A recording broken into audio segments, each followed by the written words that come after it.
Okay बेटा, once again welcome back.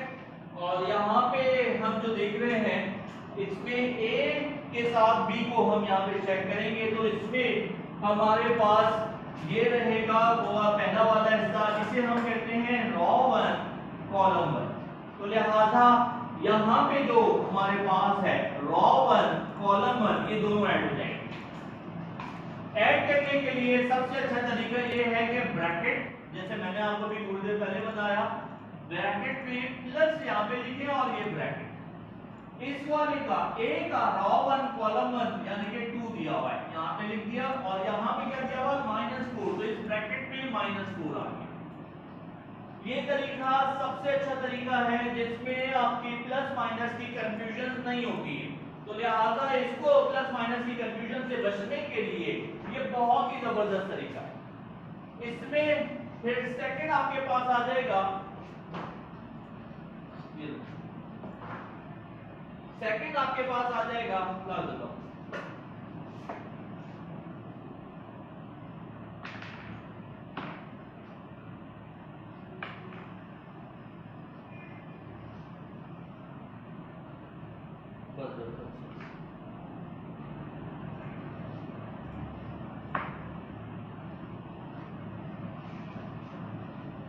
इसमें आपके पास सेकंड के लिए आपके पास क्या अवेलेबल है,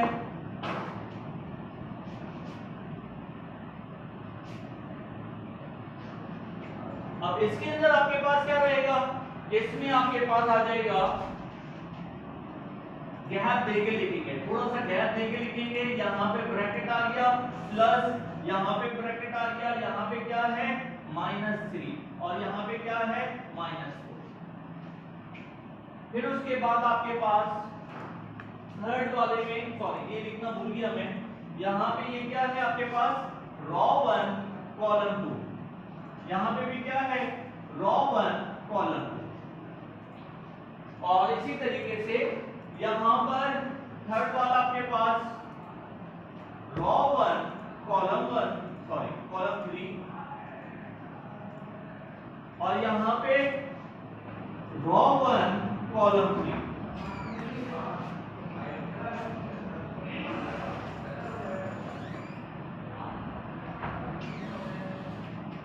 ये था 3 और ये है -4। यहाँ पे वंस अगेन फिर आपके जरा डायरेक्ट कह रहा हूं, यहाँ पे रॉ 2, ये देखिए ये आपके पास क्या बन गया, ये हो गया रॉ 2 कॉलम 1 और यहाँ पे क्या है रॉ 2 कॉलम 1। तो लिहाजा यहाँ पे 2 ब्रैकेट प्लस यहाँ पे भी इसी तरह मैं सब जगह बना लेता हूँ ब्रैकेट। अब डायरेक्ट लिखूंगा, ये देखें 8 और -2, ये 8 आ गया, वहां का -2 यहाँ पे आ गया, फिर ये 1 यहाँ पर आ गया और यही वाला 2 यहाँ पे आ गया, फिर यहाँ पे -1 ये आ गया और यहाँ पे -3 यहाँ पे आ गया। A प्लस B, जरा गौर से, plus plus plus, plus minus minus, minus minus plus और फिर माइनस प्लस माइनस। यहाँ पे देखते हैं यहाँ पे 2 माइनस प्लस माइनस क्या हो जाएगा माइनस, तो ये हो जाएगा 2 - 4। यहाँ पे 8 प्लस माइनस माइनस, तो ये हो जाएगा 8 - 2 और फिर यहाँ पे -3 एज इट इज आ गया और यहाँ पे प्लस माइनस माइनस, तो फिर ये -3। 1 + 2, 1 + 2, यहाँ पे 3 प्लस माइनस -4, -1 और प्लस माइनस माइनस -3। लिहाजा A प्लस B जो है वो आपके पास क्या बन जाएगा, 2 में से -4 हुआ तो -2, 8 में से 2 चले गए 6 आ गया, -3 -3 -6 हो गया, फिर 1 + 2 3 हो गया। फिर उसके बाद 3 माइनस 4 माइनस 1 आ गया। फिर माइनस 1 माइनस 3 माइनस 4 हो गया। ये इसका आंसर है।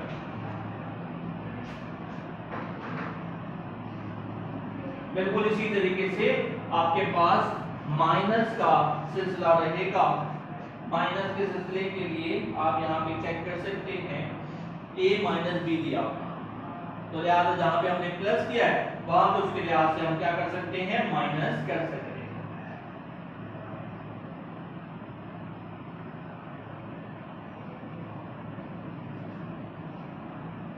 अच्छा जी, कहाँ रख दिए हमने कि -3 और -4, तो ये -3 और -4 यहाँ पर आएगा, तो ये हो जाएगा -7 -2 1 जो है वो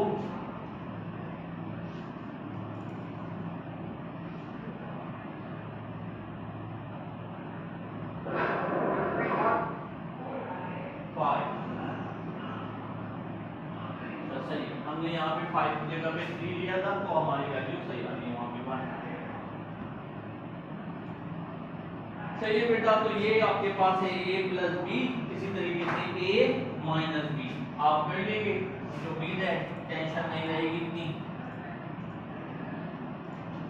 प्लस माइनस भी हो गया, मल्टीप्लाई डिवाइड भी हो गया। अब हम इस काबिल हैं कि हम मैट्रिसेस की जो है वो आगे मूव कर सकें।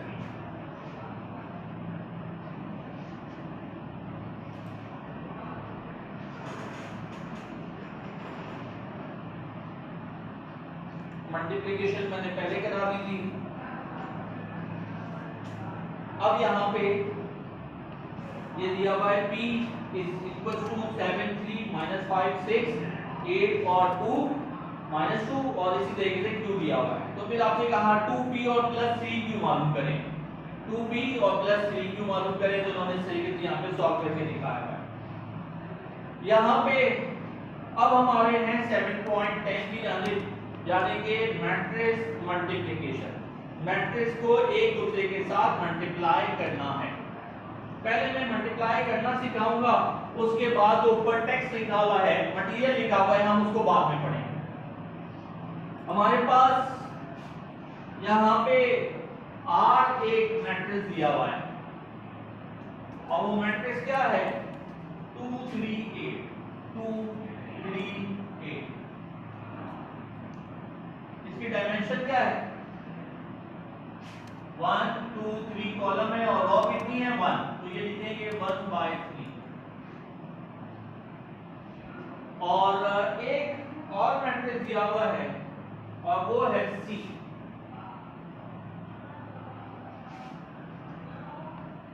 C क्या है, 4 7 5 4 7 5।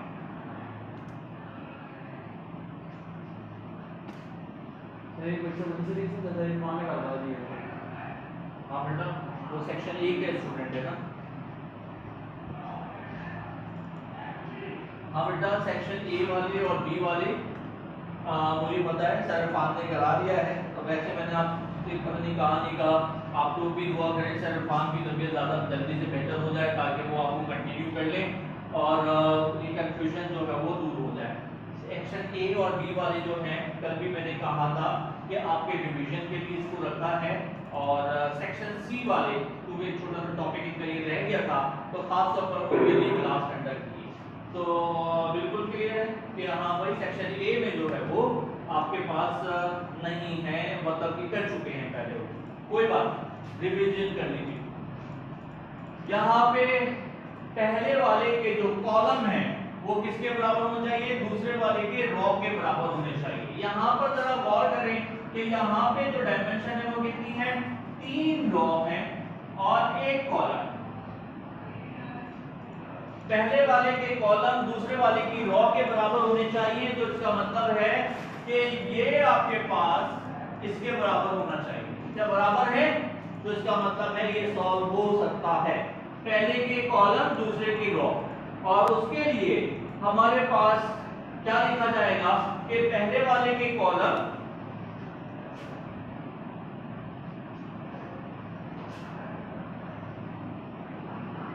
must be equals to raw।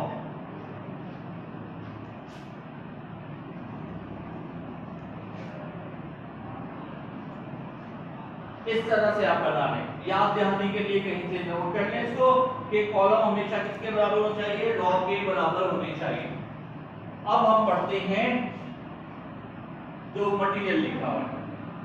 अब मैट्रिक्स m, एक मैट्रिक्स है जिसको उन्होंने m से रिप्रेजेंट किया, can be multiplied by another matrix n, दूसरा मैट्रिक्स उन्होंने n लिया, लिहाजा एक m और एक n है। अभी हमने क्या लिया है, r और c लिया, तो कोई बात नहीं, if and only if, इसको जरा अंडरलाइन कीजिएगा, if and only if, सिर्फ एक ही कंडीशन है, if and only if, जब सिर्फ क्या हो, the number of columns in n matrix is equal to the number of rows in matrix n, यानी कि पहले वाले की जो कॉलम है दूसरे वाले की रॉस के बराबर होने चाहिए। तो यहाँ पे n मैट्रिक्स के कॉलम और n मैट्रिक्स की रॉस आपस में बराबर चाहिए, तभी मल्टीप्लिकेशन पॉसिबल है, अदरवाइज मल्टीप्लिकेशन पॉसिबल नहीं है। तो यहाँ पे इन्होंने q और r लिखा हुआ है, मैंने q और r की जगह q फॉर आपके पास यहाँ पे लिख दीजिए आप लोग अपने साथ, उसके बराबर में कॉलम और r के बराबर में लिख दें रॉ। सही है, उसको इस तरीके से लिख दें ताकि आपके ध्यान में रहे। How to multiply matrices is illustrated by the following example। ये एग्जांपल आपके पास दी हुई है, पहली रॉ दूसरे की कॉलम से मल्टीप्लाई होगी, इसीलिए हमने लूप खड़ा कर देना है, यानी कि 2 जाएगा यहाँ पे 4 पे, 2 जाएगा यहाँ पे 4 पे।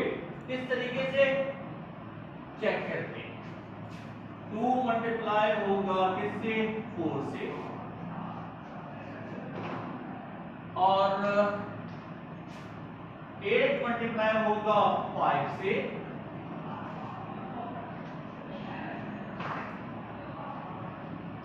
और 3 मल्टीप्लाई होगा 7 से।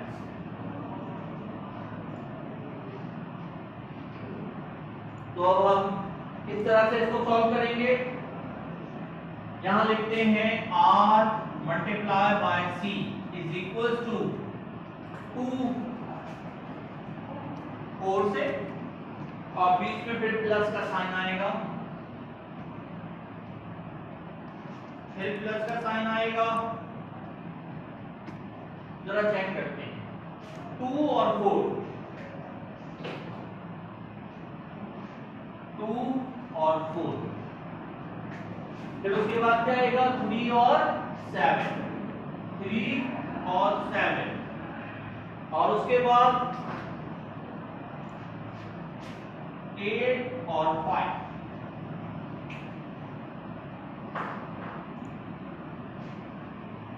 ये क्या हो जाएगा आपके पास, 2 4 से मल्टीप्लाई करेंगे तो 8 आंसर आ जाएगा, ये वाला प्लस यहाँ पर आ गया, 3 7 से करेंगे 21, ये आ गया, फिर प्लस का साइन आ गया, ये वाला 8 5 40। तो लिहाजा 40 और 20 60 61 और 8 69। r मल्टीप्लाई बाय c की वैल्यू कितनी आ गई है, 69 आ। यहाँ पे भी 69 आ रही है। A raw vector multiplied by column vector with the same number of the element given as a real number। अब आ जाए, मल्टीप्लाई करना है 2/2 मैट्रिक्स को 2/3 मैट्रिक्स को 3/2 कॉलम्स मैट्रिक्स के साथ। तो लिहाजा अब हम इसकी तरफ जा रहे हैं और इसको सॉल्व करेंगे। थोड़ी सी एक कमी रहती है ऑनलाइन क्लास के अंदर कि जब आप अगर सामने बैठे हुए हों तो आपसे जो है वो फौरन जो है वो फीडबैक मिल जाता है, बट इसमें थोड़ा सा प्रॉब्लम है और हमें उसके साथ ही चलना है। तो उम्मीद करता हूँ समझ में आ गया होगा और कंफ्यूजन जो है वो नहीं हुई होगी। तो ये बेटा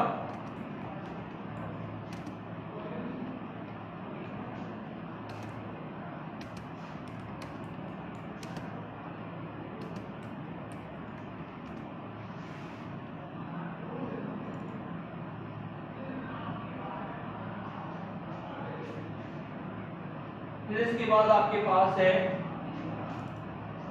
मैट्रिक्स ए, क्या दिया हुआ है 2 3 8 1 2 0। इसकी डायमेंशन कितनी है 2 by 3। और बी मैट्रिक्स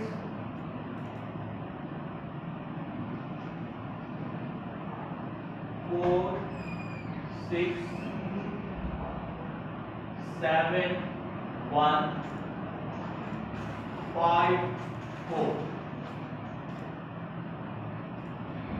इसकी डायमेंशन कितनी है 3/2। क्या इसके कॉलम और उसके रॉस मिल रहे हैं? कॉलम ये लिखे हुए, रॉस ये रहे, तो लिहाजा दोनों सेम, मल्टीप्लिकेशन पॉसिबल। तो अब हमें जो मल्टीप्लिकेशन करनी है a multiply by b, a multiply by b is equal to, हम इसमें ओपन करते हैं क्लोज नहीं करेंगे, तो लिहाजा वही काम हमारे पास होगा जो पहले हमने किया था। 2 मल्टीप्लाई होगा 4 से, तो यहां पे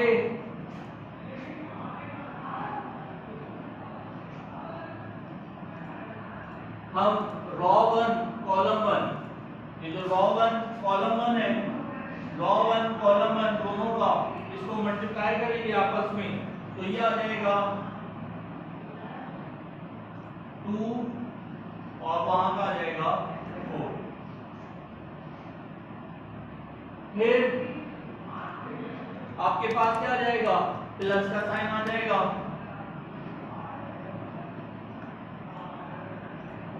फिर प्लस का साइन आ जाएगा। यही जो है वो आपके पास 3 जो है वो किससे मल्टीप्लाई होगा 7 से मल्टीप्लाई होगा, तो लिहाजा यहाँ पे ये 3 और ये 7 जो है वो आपस में मल्टीप्लाई हो जाएगा 3 और फिर आ जाएगा 7। फिर प्लस का साइन आ जाएगा, ये 8 और ये 5 मल्टीप्लाई हो जाएगा, तो लिहाजा यहाँ पे आ जाएगा 8 और 5। हमने अभी क्या काम किया है, अभी हमने इस रॉ 1 को इस कॉलम से मल्टीप्लाई किया और ये हमने यहां पे वैल्यू लिख दी। अब इसके बाद हम क्या करेंगे, सेकंड स्टेप के अंदर इस रॉ को मल्टीप्लाई करेंगे इस कॉलम के साथ,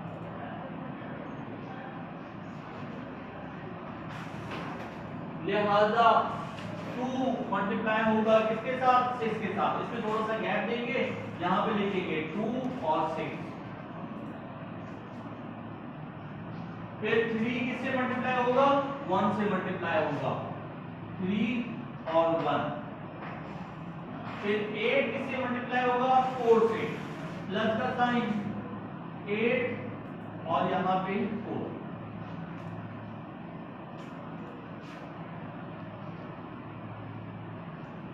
अब हमारे पास सिनेरियो चेंज हो जाएगा और अब हम क्या करेंगे, इस रॉ को मल्टीप्लाई कराएंगे इस कॉलम के साथ।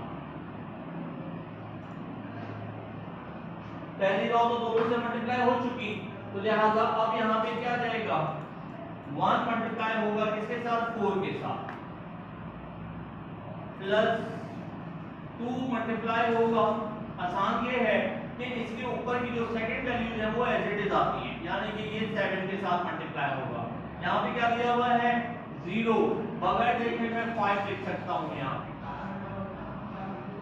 बिल्कुल इसी तरीके से यहाँ पे जब वैल्यूज हमारे पास आएंगी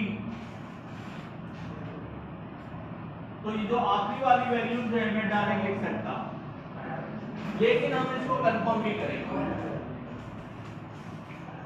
सही है, हम इसको कंफर्म भी करेंगे। अब हमारे पास क्या चांस है कि हम ये वाले कॉलम को सॉरी रॉ को इस कॉलम से मल्टीप्लाई करेंगे। इसका मतलब हुआ 1 मल्टीप्लाई बाय 6, तो 1 यहां पर आ गया, 6 ये आ गया, यहां पे भी था 6। 2 मल्टीप्लाई बाय 1, तो 2 यहां पर आ गया, 1 यहां पे भी था, 1 ये भी आ गया दोबारा।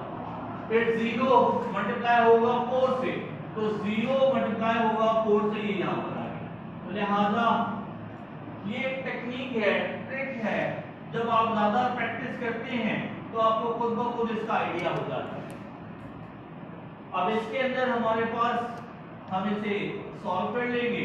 2 4 8 आ जाएगा, प्लस आ जाएगा 7 3 21 आ जाएगा, 8 5 40 आपके पास आ जाएगा। यहाँ पे 4 प्लस 14 और प्लस 0, 0 से जो भी चीज मल्टीप्लाई होती है वो 0 रहती है। यहाँ पे 2 6 12 प्लस 3 और प्लस 8 4 32। यहां पे आपके पास आ जाएगा 6 प्लस 2 प्लस 0।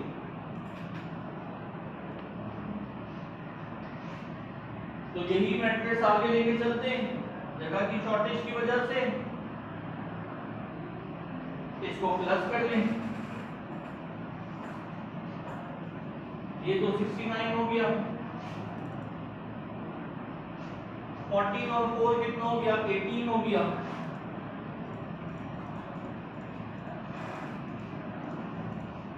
और 32 और 3 35 10 45 47, तो लिहाजा ये आपके पास आ गया 47, 6 प्लस 2 8। यहाँ पे बुक में क्या किया हुआ है, बहुत लेंथी तरीका दिया हुआ है। बुक में हर रॉ को हर कॉलम के साथ अलग अलग सॉल्व करके इन्होंने नाम दिया इसका रॉ 1 कॉलम 1। जैसे यहाँ पे दिया हुआ है रॉ 1 कॉलम 1 दिया हुआ है। आंसर कितना आ रहा है, 69। हमारा आंसर कितना आ रहा है, रॉ 1 कॉलम 1 का 69। ये चेक कर लें यहाँ पे, ये आंसर किसका है, रॉ 1 कॉलम 1 का। फिर इन्होंने आंसर दिया हुआ है रॉ 2 कॉलम 2। फिर उसके बाद नेक्स्ट पेज के ऊपर इन्होंने आंसर दिया हुआ है, यहाँ पे रॉ 1 है भाई, ये रॉ 2 कॉलम 1, और फिर यहाँ पे दिया हुआ है रॉ 2 कॉलम 2। हमने एक ही साथ इसको सॉल्व कर लिया, इससे टाइम बहुत बच जाता है, इससे टाइम बच जाता है। हाँ, टेक्निक आपको आनी चाहिए, टेक्निक आपको प्रैक्टिस से आएगी भाई। बार बार जब आप ये काम करेंगे तो आपको प्रैक्टिस से आएगी, आपको फिजिकली करना पड़ेगा। मैट्रिसेस याद रखना देखने से नहीं सीखा जा सकता, मैट्रिसेस होगा आपका प्रैक्टिस से। ये जो आप लिखने की तरतीब देख रहे हैं, प्लस के नीचे प्लस है, प्लस के नीचे प्लस है, यहाँ पे भी देखें प्लस के नीचे प्लस है, प्लस के नीचे प्लस है, फर्स्ट वैल्यू के नीचे सेकंड वैल्यू है, सेकंड वैल्यू सेकंड वैल्यू, इस तरीके से देखिए आप तरतीब लिखने की ये बहुत मैटर करती है। अगर इसमें आपने आगे पीछे किया तो बड़ा ही मिक्सअप हो जाएगा, और अगर मिक्सअप एक दफा हो गया तो उसको रिजॉल्व करना बहुत मुश्किल। तो इसके लिए थोड़ी सी सफाई की जरूरत होती है। आप चेक करें कि कोशिश मेरी भी यही है कि हर वैल्यू के नीचे दूसरी वैल्यू आए, आगे पीछे वैल्यूज ना हो, ताकि जो है वो देखने में भी, समझने में भी, सॉल्व करने में भी, और चेक करने वाले जो हैं उसमें भी उन्हें आसानी रहे। सही बेटा, समझ आ रही है? कोई प्रॉब्लम तो नहीं हो रही है? सबको आवाज वगैरह सब क्लियर है? तो ये तो था basic, plus minus multiply divide. फिर इसके बाद अब हमारा एग्जाम का क्वेश्चन शुरू हो जाएगा। एग्जाम के क्वेश्चन को शुरू करने से पहले आपको याद होगा मैंने कल की क्लास में आपसे कहा था कि पहले मैं डिटरमिनेंट पढ़ाऊंगा और डिटरमिनेंट जो है वो मैंने पढ़ाया भी था। याद है आपको क्लास स्टार्ट करने से पहले मैंने डिटरमिनेंट पढ़ाया था और आपसे कहा था कि पहले हम डिटरमिनेंट पढ़ेंगे उसके बाद जाकर हम सॉल्व करेंगे। अच्छी बात यह है कि जितनी मेरी नजर से आपका पाइपियर गुजरा है उसमें 2x2 मैट्रिक्स का जो है वो दिया गया है इनवर्स निकालने के लिए, 3x3 मैट्रिक्स का इनवर्स निकालने के लिए नहीं दिया गया। 2x2 का तो बहुत ही आसान है, लेकिन 3x3 में थोड़ा सा टाइम ज्यादा लगता है। आसान तो वो भी है बट उसमें टाइम ज्यादा कंज्यूम होता है, तो अच्छा है कि 2x2 ही हम कर रहे हैं यहाँ पे।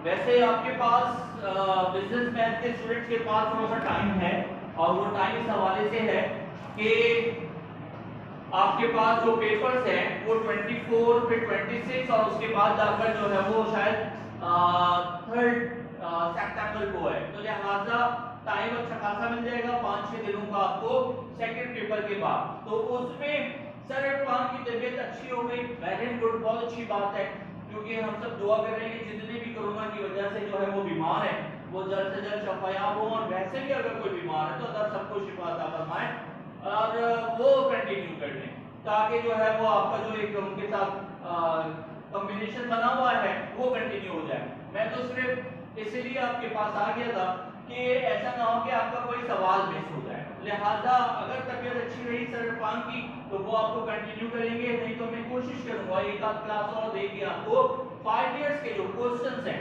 वो आपको सॉल्व करवा दूं। तो लिहाजा अभी तो मेरी तवज्जो सिर्फ एक ही चीज के ऊपर है कि किसी तरीके से आपका जो मैटर है मटेरियल जो है वो कवर अप हो जाए। इसके लिए आ जाएं, टॉपिक है 7.11 inverse of a square matrix. Inverse of a square matrix, अब स्क्वायर मैट्रिक्स के लिए हमें डिटरमिनेंट मालूम करना होता है।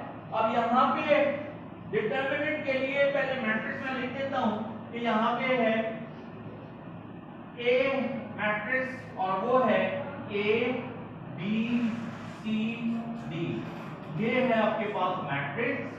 और मैट्रिक्स के लिए हमारे पास जो है ये सिंबल होता है, अल्फाबेट के जरिए होता है। जब हम डिटरमिनेंट की बात करते हैं तो उसमें हमें मॉड्यूलस की जरूरत होती है, ए मॉड, इसे क्या कहा जाता है, ए मॉड। दो लाइनें खींची जाती हैं, पैरेलल लाइंस होती हैं, उसके दरमियान में ए लिखा होता है, इसका मतलब है डिटरमिनेंट ऑफ ए।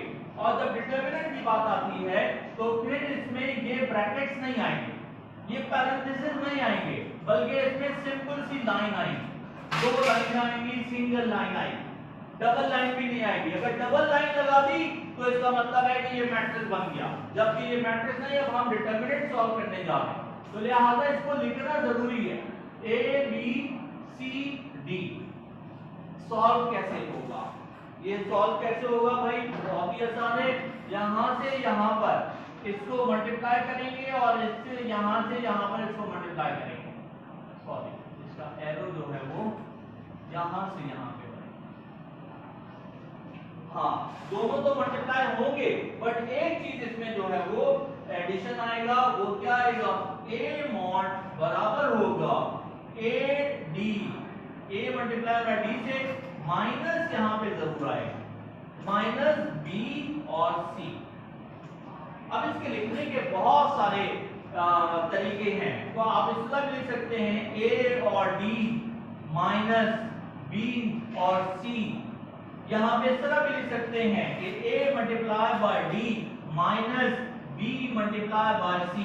तो लिहाजा जिस तरीके से भी लिखे कोई इतना प्रॉब्लम वाली बात नहीं है। हाँ एक तरीका और है जो कभी कभार बुक में यूज होता है, a डॉट d और माइनस b डॉट c, इसका मतलब भी मल्टीप्लिकेशन है, तो लिहाजा किसी भी अंदाज में लिखा जा सकता है। ये हम इसमें नहीं पढ़ेंगे कि हमें इस तरह लिखना है या इस तरह लिखना है, जिस तरह आपको कन्वीनियंट है आप उस अंदाज में लिखें। जो चेक करने वाला है वो समझ जाता है, उसे आइडिया है कि किस तरीके से इसको सॉल्व किया जाता है। और फिर इसका जो ए इनवर्स है उसके सॉल्व करने का जो मेथड है वो बड़ा ही आसान था। कोफैक्टर मैट्रिक्स जो है वो डिटरमिनेंट में सॉल्व करना बताया जाता है, और डिटरमिनेंट में सॉल्व करना जो बताया जाता है उसके लिए थोड़ा सा आगे जब हम डिटरमिनेंट पढ़ेंगे तो उसमें चेक करेंगे, बट फिर वक्त तो बड़ा ही आसान है। एडजॉइंट ऑफ ए या सी जो है वो हम इसमें देखेंगे कि बहुत आसानी से हम जो है वो काम कर सकते हैं। ए इनवर्स का फॉर्मूला यहाँ पे इन्होंने मेंशन कर दिया है कि ए इनवर्स का फॉर्मूला क्या होता है,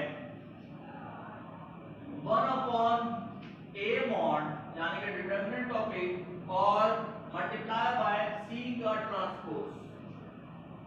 एडजॉइंट ऑफ ए कहलाता है ये, लेकिन यहाँ पे हम क्या करेंगे, सी का ट्रांसपोज करेंगे। इसके लिए फॉर्मूला क्या आ जाएगा, A inverse is equal to 1 upon A mod, और ये जो C का ट्रांसपोज है इसके लिए हमारे पास क्या आ जाएगा, D और ये A इंटरचेंज हो जाएंगे।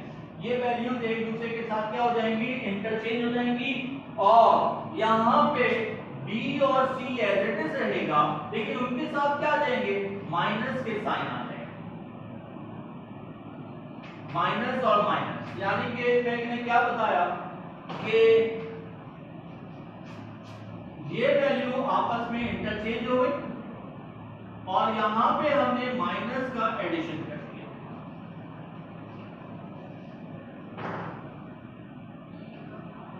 माइनस का इंटरचेंज कर दिया। अच्छा, जब हम बड़ी क्लासेस की बात करते हैं और जब एप्लीकेशन की बात करते हैं तो इसको पूरा ड्राइव करते हैं, बट क्योंकि आपका इंटरमीडिएट का लेवल है और उसके लिए इसकी ऐसा जरूरत नहीं, आपको सिर्फ सवाल सॉल्व करना है, तो लिहाजा सवाल सॉल्व करने के लिए बहुत सिंपल तरीके से हम इसको क्या कर लेंगे, इंटरचेंज कर लेंगे, इसलिए कि हमें को सवाल सॉल्व करने से मतलब है। अब आ जाते हैं जरा सवाल सॉल्व करने की तरफ, और सवाल बड़ा ही आसान हो जाएगा अगर हमें ये आता है। हाँ, ये हम कर सकते हैं कि इसकी जगह पर इसका फॉर्मूला लिखते हैं, AD माइनस BC, ये लिखा हुआ A मॉड किसके बराबर है, AD माइनस BC। इसी तरह बुक में भी आपके पास लिखा हुआ है, और फिर कहा इन्होंने ये कि आप A एक मैट्रिक्स है और वो किसके बराबर है, 4 -2 5 और 6। ये मैट्रिक्स है, इसका आपको A इनवर्स मालूम करना है। A इनवर्स मालूम करने के लिए सबसे पहले हमें क्या मालूम करना पड़ता है, mod of A। Mod of A क्या है, 4 मल्टीप्लाई बाय 6। ये इंटरचेंज होता है हमारे पास, यहाँ पे ये इससे मल्टीप्लाई होगा, ये इससे मल्टीप्लाई। देखिए A और D मल्टीप्लाई हो रहा था, तो यहाँ पे A और D है, माइनस का साइन, और यहाँ पे B और C है, A और B, B और C। ये रहा A की जगह पर अब मैं A लिख देता हूँ 4, D की जगह पर लिख देता हूँ 6, B की जगह पर 5, और C की जगह पर जो है वो -2। तो ये क्या बन गया, 24 माइनस माइनस क्या हो जाएगा, प्लस हो जाएगा। 24 माइनस और माइनस प्लस, तो प्लस 10 आ गया, तो ये आपके पास हो गया 34। A mod is equal to 34। अब एडजॉइंट ऑफ A या C ट्रांसपोज आपको मालूम करना है, तो अब हम क्या कर लेंगे, यही फॉर्मूला लिख लेंगे। फॉर्मूला ये था, A inverse is equal to 1 upon 1 mod multiply by C का ट्रांसपोज, 1 अपॉन 34। ये 34 यहां से आया भाई, और यहां पर A और D इंटरचेंज हो गए, यहां पे A और D 6 की जगह पे 4 आ जाएगा, 4 की जगह पे 6 चला जाएगा, तो लिहाजा यहाँ पे 6 आ गया और यहाँ पे 4 आ गया। चेक इट आउट, यहाँ से यहाँ पे मल्टीप्लाई हो गया, और यहाँ पे जो वैल्यूज होती हैं उसके साथ यहाँ पे माइनस आ जाता है। क्या आ जाता है, माइनस ऐड हो जाता है। यहाँ पे भी माइनस आ जाएगा और यहाँ पे भी माइनस आ जाएगा। वैल्यू क्या है हमारे पास, यहाँ पे 5 है तो ये 5 आ गया, और यहाँ पे क्या है -2, तो मैंने यहाँ पे -2 सॉल्व कर लेते हैं। इज इक्वल टू 1/34 और इसको सॉल्व कर लेते हैं तो ये क्या हो जाएगा, 6 का 6 का माइनस माइनस प्लस का 2 हो गया, -5 हो गया और ये 4 हो गया। इसको डिवाइड करना है 34 से, तो आप इसको क्या कर देंगे, 34 से डिवाइड कर देंगे।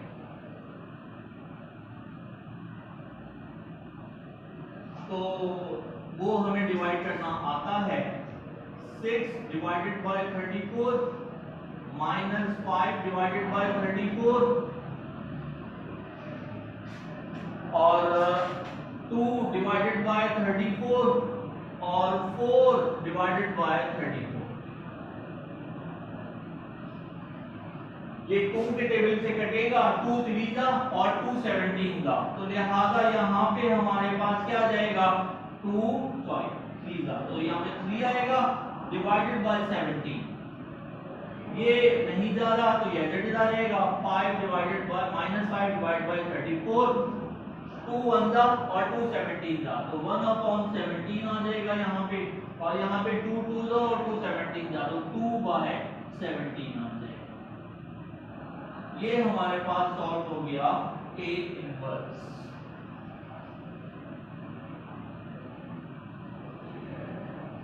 सही है बेटा, समझ आ गई बात। अब इसके लिए एक इंपॉर्टेंट चीज है जो कि आपको ध्यान में रखनी है। अगर इसकी वैल्यू 0 आ जाए तो A इनवर्स नहीं निकल सकता। अगर इसकी वैल्यू 0 आ जाए तो A इनवर्स नहीं निकल सकता, और उसे हम कहेंगे सिंगुलर मैट्रिक्स। क्या कहेंगे, सिंगुलर मैट्रिक्स कहेंगे। उसमें हम A इनवर्स नहीं निकाल सकते। यहाँ पे लिखा हुआ है, इसको अंडरलाइन कर लीजिएगा। जो ये एग्जांपल है ना 7.11.2, find the inverse of A is equal to 2 3 4 6। अब 2 3 4 6 को सॉल्व किया तो 12 - 12 is equal to 0। तो यहाँ पे क्या लिखा हुआ है, therefore inverse of matrix A does not exist। और क्यों एग्जिस्ट नहीं करता, ये एमसीक्यूज भी इधर मेंशन करते हैं। A matrix that does not have an inverse is called a singular matrix। जिसका इनवर्स पॉसिबल नहीं है तो उसे क्या कहा जाता है, हमारे पास उसको हमारे पास कहा जाता है सिंगुलर मैट्रिक्स। सही है बेटा, इसमें कोई कंफ्यूजन है किसी को, सबको क्लियर हो रहा है, कोई प्रॉब्लम किसी तरह की भी?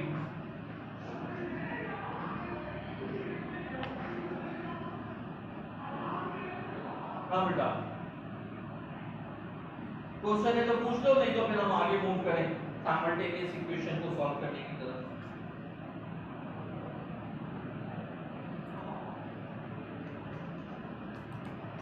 है बेटा कोई क्वेश्चन, लोग चेक करो।